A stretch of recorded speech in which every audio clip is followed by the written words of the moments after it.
Hello, everyone. Ross here, and I am ready to show you all a little bit what I've learned in this RSS feed adventure. I found this highly relevant article on Wired.com. It's time for an RSS revival. This came out in March, the end of March this year, and it hit on exactly what I discovered I like about RSS feeds. It gives you so much more fine-grained control over what you're consuming and allows you to respond and interact reflectively and effectively just as much as what I've used for basically filling this role in my life for the past couple of years, which is Facebook. Facebook, you get a lot of chaff with that wheat, and RSS feeds, as this article points out, and I agree, give you a lot more control over what you're seeing.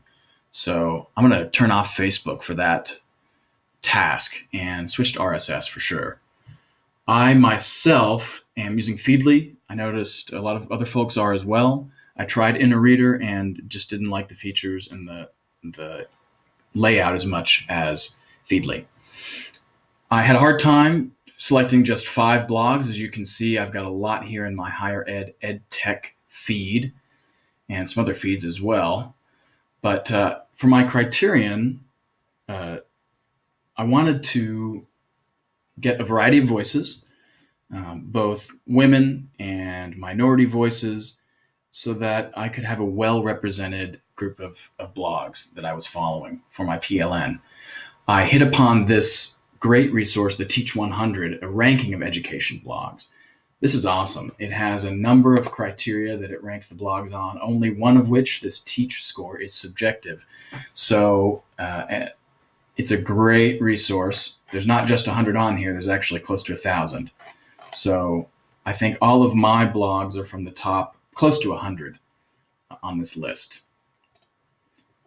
The first I want to show you is Audrey Waters' blog. She writes Hack Education.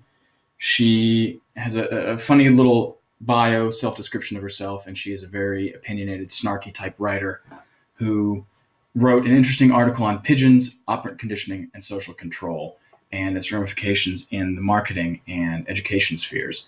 She doesn't allow commenting on her blog, so rather than commenting here on her actual blog post, I went to Twitter and messaged her. So we'll see if she responds. I introduced her to another blogger that I know, Virginia Eubanks, who I thought might intersect nicely with Audrey Waters' ideas. So we'll see if anything comes of that. My second blog I'd like to point out to you all, the Chronicle of Higher Ed. They have quite a few threads to follow. They've got a general thread. There is a EdTech-focused thread, and I focused on Prof Hacker, which deals from an instructor's point of view. So for me, trying to get inside that faculty mindset, understanding how better to help faculty, this will be invaluable. Another resource of mine that I want to point out to you all is the Hetchinger Report. This is a diversely staffed news type organization that offers a broad overview on EdTech and the higher ed sphere. Fourthly, Lisa Nielsen. She's number 13 on the Teach 100, by the way. Here she is, the innovative educator. Lisa is a former librarian. She is an ISTE award winner and nationally recognized blogger. She has a lot of cachet, a lot of followership, so she should be interesting to follow.